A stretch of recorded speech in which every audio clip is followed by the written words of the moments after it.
Today I'm in Warmingham, Cheshire, where I've come to meet a leading figure in music education.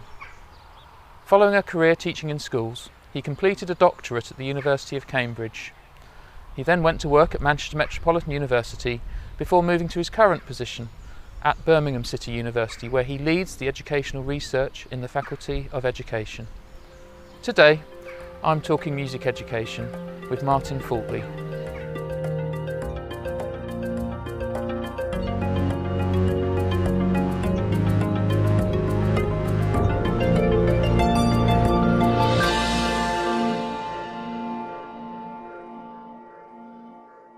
So Martin, where did your interest in assessment in music education come from? It began when I was a school music teacher. I'd been a music teacher for many years, and at first I was interested in the problems of assessing composing done by children in schools.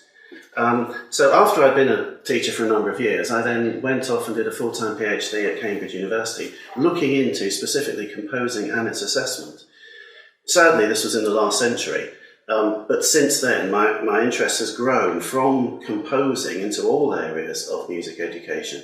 And I think what is interesting in that time is that we haven't actually got much better at assessment, but the problems seem to have got both broader and deeper.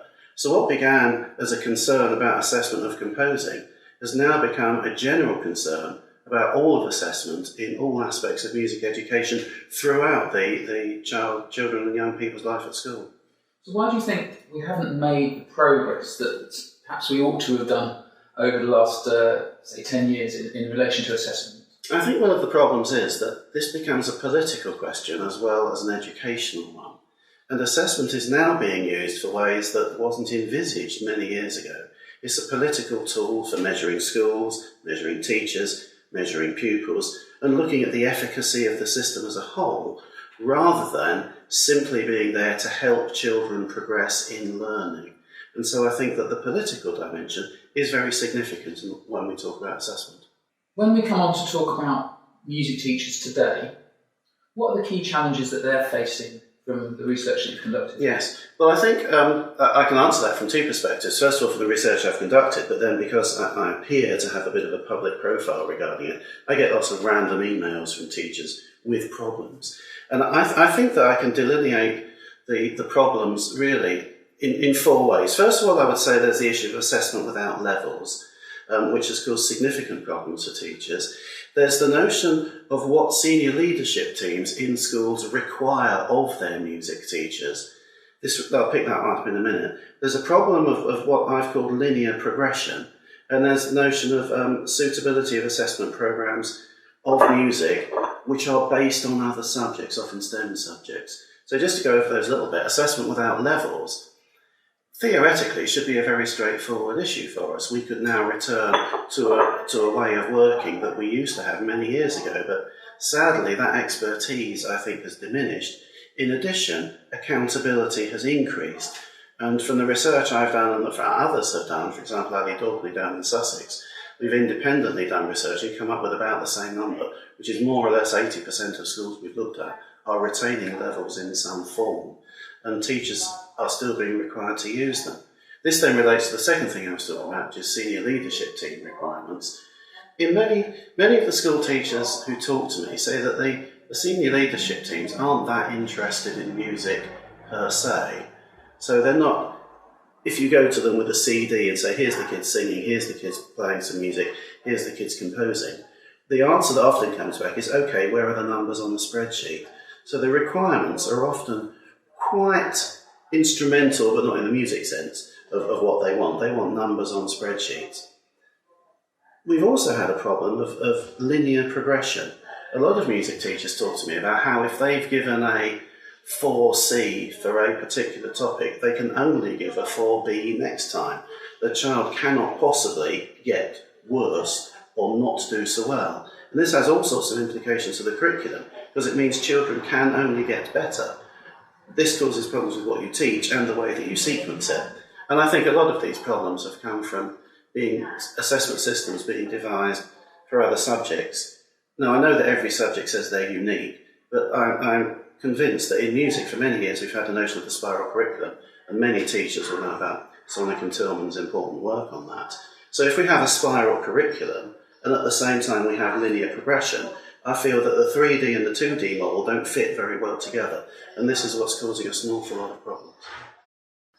So in light of these 4 key issues that you've identified, what practical advice would you want to give music teachers today to develop a more coherent model of assessment? I think the first thing that they can really do is think about, to go back to some of the words that we used to use, to go back to criterion referencing with assessment criteria written specifically for the work that the kids are doing at the moment. One of the problems with levels is that they don't work terribly well for the disparate requirements of, let's take 2 at random. Lots of schools do a unit on the blues, lots of schools do a unit on something like ostinato, but the words of the levels are the same.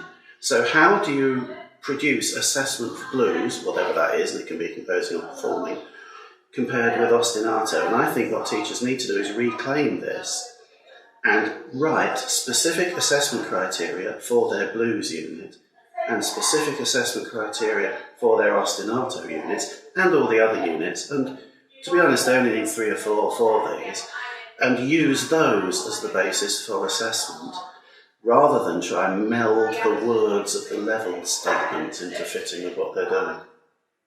And have you seen any good examples recently of this approach being Yes, there's a number of teachers that are trying to do this and are writing their own assessment criteria, are thinking of ways in which they can plot this, are thinking of ways in which they can show pupils progression musically. Now, Sonic wrote a book called Teaching Music Musically, and one of the phrases I think we can take from this is assessing music musically. So teachers really thinking about what are the musical aspects of assessment that they want to do in their school. And I think that's important that they do that. So there are teachers who are doing this. Maybe not many, maybe not as many that we'd like, but there certainly are teachers doing this. You're a professor in an education faculty that's leading the way in many aspects of initial teacher education, including music. Tell us a little bit more about your research more generally. Okay, yes. We're undertaking a number of research projects at the moment. Some of them are quite disparate, but importantly, the ones that are really quite exciting, we're evaluating a youth music project called Exchanging Notes. The purpose of this is to look at whether music can act as an inspiration for kids who are NEETs, who are in danger of not attaining, who might even drop out of school, to try and see if music can be an inspiration to them to do better at school, to become more engaged with the process, and to obviously undertake some specific musical stuff along the way as well. That's a 4-year project. We're not even at the end of year 1 yet, so I have no idea what's going to happen in this. But this is a really interesting notion to use music in order to be a stimulus, but maybe more than a stimulus, something which is enjoyable but leads to really purposeful attainment. So I'm really looking forward to that one. We're coming to the end of a lot of money being invested in London schools in 2 projects which the Mayor's Fund has put through, and I'm involved in the evaluation of one of them, which is called Teach Through Music, which has involved a number of London music teachers in developing their personal practice. So the evaluation stage of that is currently taking place, and this is interesting. One of the things I felt for many years is that CPD is sadly lacking for music teachers. Subject-specific CPD is very lacking. In fact, I think the last time I was involved in CPD, I was probably sitting next to you at the rollout of the national curriculum in its previous iteration, and we haven't had much since then. So that's another thing that I'm looking at. I'm involved with a very big project called Listen, Imagine, Compose, which is organised by Sound and Music and Birmingham Contemporary Music Group locally, which is about getting children at key stages 3 and 4 to engage with what we might loosely call contemporary composing on their own terms, and for music teachers to be able to learn some of the things that composers do when they're working with children and young people. That's a big project. We're moving into phase 3 of that, when, again, this relates to the previous answer, we're thinking about the CPD aspects of that. How can teachers be helped and trained in this? And then, in amongst all the things that we're doing, I think I would like to mention that we're very closely with Birmingham Contemporary Music Group on a range of projects, particularly around composing in schools, but going into performance and aspects of performing original compositions as well. And again, there's a lot of work being done, but a lot of work still to be done in terms of the way that children and young people can engage in what the BCMG people talk about as composerly thinking. And so those are some of the projects that I'm involved in at the moment. Fascinating, thank you. So we're talking today on the day after the general election, and all sorts of issues are hanging in the air around the future of our education system. But thinking specifically about music, how are you feeling about the future of music in our schools, given the outcome of the general election? Yes, I remember many years ago reading a book by Saki, or short stories by Saki, and there was one in which the recurrent phrase was, "I think things will get worse before they get better."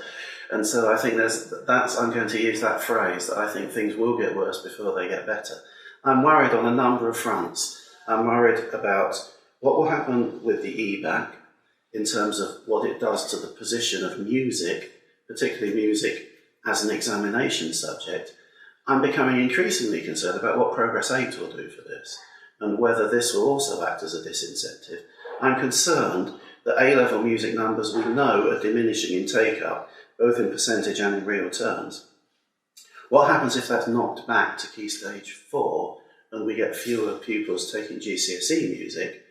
And related to this, from some other research I've been doing recently, admittedly only in 2 cities, London and Birmingham, but I think I can take them as being representative, about 25% of Key Stage 3s in those 2 cities have been truncated to 2 years, which means that 1 year or a third of the programme has been lost. So we are losing music out of Key Stage 3 as well. So I am concerned for the sustainability of music as a subject, for the sustainability of music as an optional subject, particularly beginning at age 14, and then what happens again at age 16. So I'll go back to Saki. I think things will get worse before they get better. And in terms of primary schools, your reflections on the state of music teaching in primary schools at the moment? Yeah, so I think there's an Ofsted word which is patchy. There is some extraordinarily good stuff going on in primary schools, and I see some remarkable work being done by both generalist primary teachers and specialist primary teachers. What I don't see is that this is universally applied across the piece. I see some really good things. I see some music hubs doing very innovative work with first access and whole class instrumental and vocal teaching in primary schools. Really good stuff going on. I see this being picked up by the primary schools and kids doing some interesting things. And I also see some schools where there's very little. I was in a primary school recently watching a performance programme, and one of the children afterwards said to one of the performers, "I've wondered what that brown box is in the corner of the school hall. This brown box is the piano. I've been here for, I don't know, a few years. I've never seen that brown box being used before." So clearly there are issues with what's going on if schools have these brown boxes that they're not using. Where is the music education for the kids in these schools?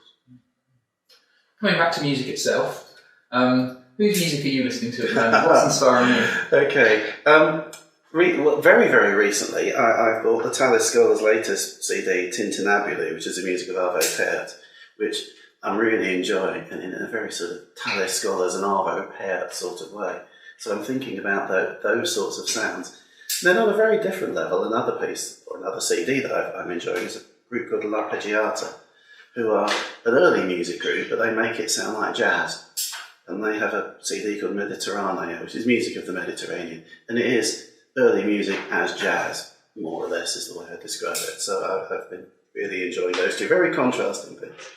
And finally, there will be some young teachers watching this interview, and can you recommend for them, and maybe for some other teachers too, a piece of writing that you feel is really valuable in terms of helping them think about music education? Yes, well, I think for young teachers, and I mean a worrying statistic is we know that 40% of teachers leave the profession within the first 5 years.